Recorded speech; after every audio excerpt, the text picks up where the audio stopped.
Bismillahirrahmanirrahim. Assalamu alaikum. This is your teacher Noorul Ilma and I'll be teaching you today prokaryotes and eukaryotes, the difference between them, the basic structure of cell, the, the importance of nucleus and nuclear membrane in different organisms, and then we'll move towards the difference between animal and plant cell. बच्चों ऐसा है कि जब किसी cell की बात की जाती है तो सेल को हम सबसे पहले तो डिफाइन करते हैं it's the basic structural and functional unit of life.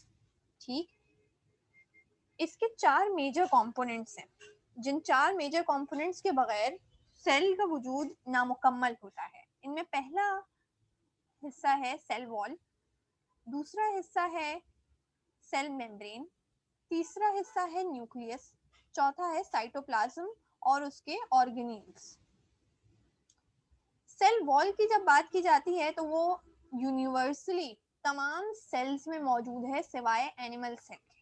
ठीक है, एक्सक्लूडिंग एनिमल सेल तमाम सेल्स में मौजूद होती है, चाहे वो यूनिसेलुलर हो चाहे मल्टी सेलुलर हो। बस ये एनिमल सेल में इसके बारे में कंफर्म है कि वहां नहीं होंगे। ठीक है, एनिमल सेल में पाई नहीं जाती। ठीक है, इसके अलावा आप जो है जब आप यूनिसेलुलर की बात कर लें तो यूनिसेलुलर ऑर्गेनिज्म में इसकी कॉम्पोजिशन मुख्तलिफ है। ठीक, प्रोटीन और ग्लूकोज अमाइनो एसिड्स और ग्लूकोज मॉलिक्यूल्स से बनी है। जब आप फंगल सेलुलोज की बात करते हैं तो फंगल सेलुलोज सेल वॉल को बनाते हैं। जब आप प्लांट की बात करते हैं तो वो सेल वॉल जो है सेलुलोज से बनती है, लेकिन एनिमल सेल में सेल वॉल मौजूद नहीं होती। ठीक, उसके बाद सेल मेम्ब्रेन भी यूनिवर्सली तकरीबन तमाम ऑर्गेनिजम्स में पाई जाती है। न्यूक्लियस के बारे में ऐसा है कि न्यूक्लियस सिवाय प्रोकैरियोट्स के, ठीक, प्रोकैरियोट्स जिन पे अभी हम थोड़ी देर में बात करेंगे, तमाम ऑर्गेनिजम्स में पाए जाते हैं। प्रोकैरियोट्स कौन होते हैं? प्रोकैरियोट्स यूनिसेलुलर प्रिमिटिव ऑर्गेनिज्म होते हैं जिनके अंदर न्यूक्लियस कंप्लीट नहीं होता। न्यूक्लियस का कुछ मटेरियल होता है और कुछ मटेरियल नहीं होता। वो कौन सा मटेरियल है जो होता है और कौन सा मटेरियल नहीं होता, ये अभी हम डिस्कस करेंगे। इसके अलावा साइटोप्लाज्म एंड इट्स ऑर्गेनील्स जो है, साइटोप्लाज्म भी तकरीबन तमाम में पाया जाएगा, यानी कि जो वाटर पार्ट ऑफ प्लांट है, वाटर पार्ट ऑफ सेल है, वो मिलेगा आपको। प्लाज्म जो है वो किसी न किसी शक्ल में मिलेगा, अब चाहे वो प्रोटोप्लाज्म की शक्ल में मिले या साइटोप्लाज्म की शक्ल में मिले।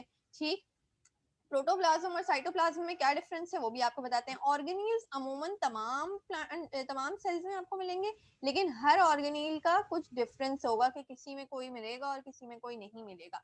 ठीक, कौन सा किस में मिलता है और कौन सा किस में नहीं मिलता, इस पे हम अभी बात करते हैं। न्यूक्लियस पे आ जाते हैं। न्यूक्लियस के चार मेजर कंपोनेंट्स हैं। जेनेटिक मटेरियल जो डीएनए या आरएनए की सूरत में होगा, ठीक है, और वो किसके अंदर होगा? अगर डीएनए फॉर्म में है तो वो क्रोमोसोम्स के अंदर मिलता है। ठीक, न्यूक्लियर मेम्ब्रेन जो कि न्यूक्लियस को बाकी सेल से अलग करती है, बाकी साइटोप्लाज्म से अलग करेगा। Nuclear membrane, nucleolus, nucleoplasm.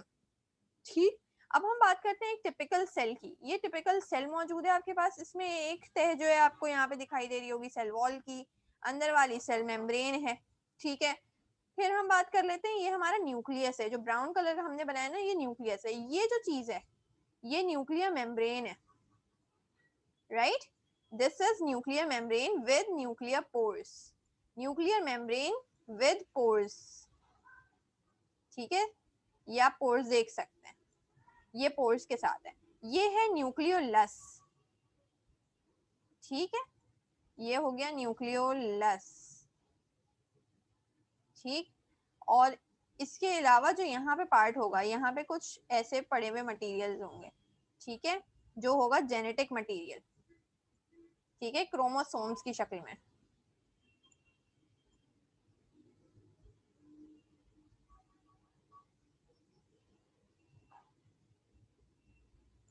सही, और ये जो चीज है बाकी हिस्सा जो आपको ब्राउन दिख रहा है, ये है न्यूक्लियोप्लाज्म, ठीक है, यानी कि जो लिक्विड पार्ट है।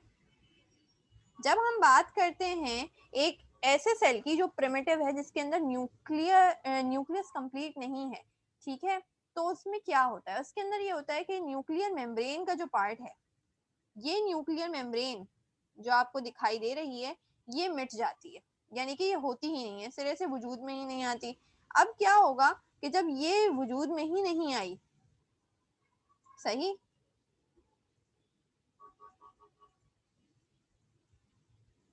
तो क्या हुआ, जितना न्यूक्लियस न्यूक्लियोप्लाज्म था वो सब मिल गया, ठीक, वो सब का सब आपस में मिल गया है।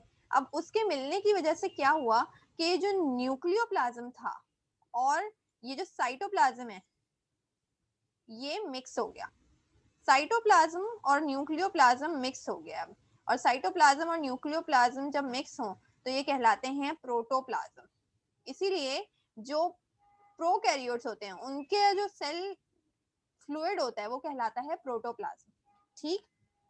जबकि उनके अंदर मौजूद दीगर चीजें भी तब्दील होती हैं, जैसे ये जो साइटोप्लाज्म के ऑर्गेनील्स हैं वो सारे के सारे नहीं होंगे, क्योंकि अब न्यूक्लियस की एक दीवार जो थी वही खत्म हो गई, तो उसका अपना वजूद भी कायम नहीं रहा।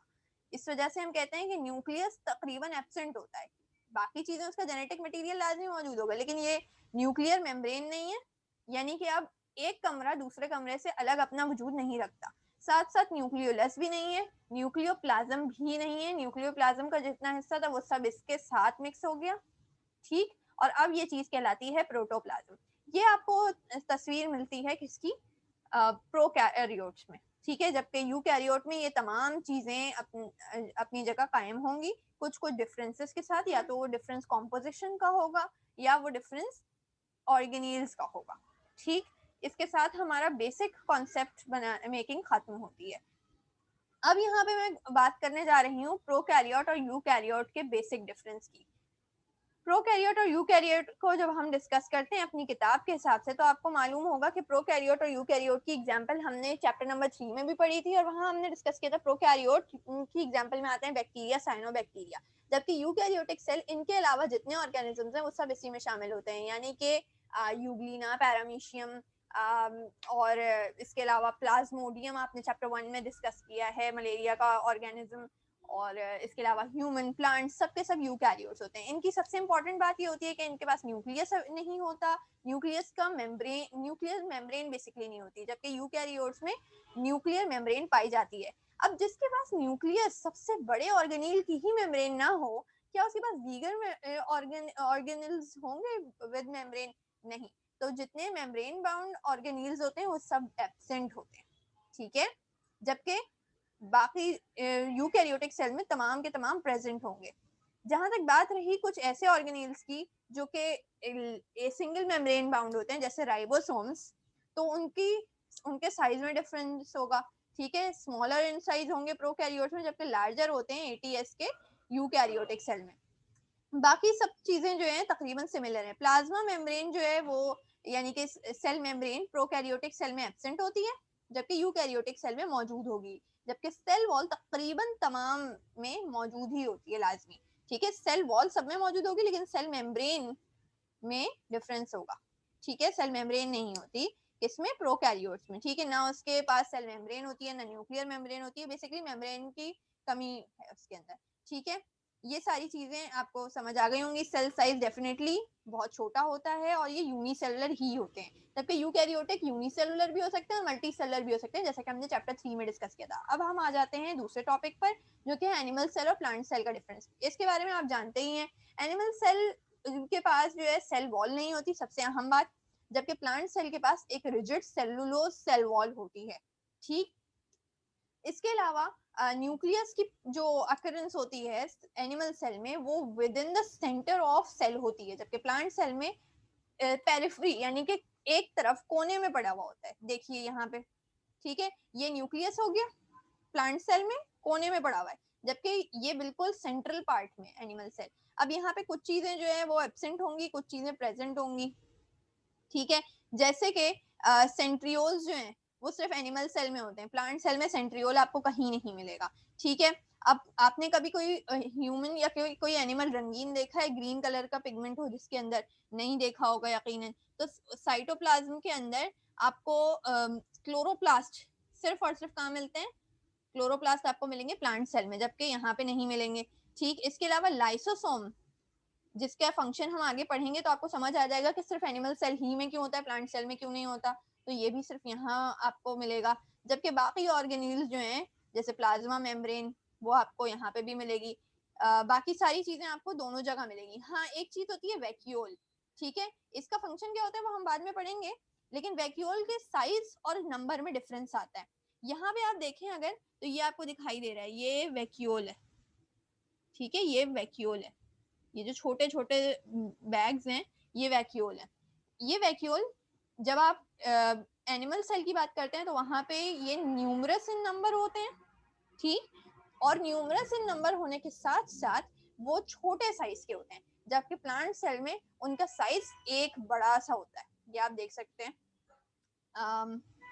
आपको दिखाते हैं वैक्यूल, ये पूरी जो आप मिडिल पार्ट देख सकते हैं, एक बड़ी साइज की वैक्यूल मौजूद होगी, ठीक है, जो कि एक स्ट्रक्चर प्रोवाइड, जो कि in the middle of the cell होती है मोस्टली, और वो ही धक्का दे के न्यूक्लियस को एक तरफ कर देती है, ठीक। इस तरह से आपको यहाँ पे समझ आ गया होगा कि एनिमल सेल और प्लांट सेल में क्या स्ट्रक्चरल डिफरेंसेस होते हैं। इंशाल्लाह आपसे अगली क्लास में मुलाकात होती है। आपके नोट्स में क्वेश्चंस का इजाफा कर दिया गया है, क्वेश्चन का आंसर जो है आप क्वेश्चन के आंसर की शक्ल में आपको नोट्स दिए जाएंगे अब, तो आप देख लीजिएगा और इसे अपने पास कॉपी करके लिख के याद कीजिए। ओके, आई होप आप लोगों को आज का लेक्चर समझ आ गया होगा। If you have any queries you can always ask me, you are always welcome, take care, Allah Hafiz.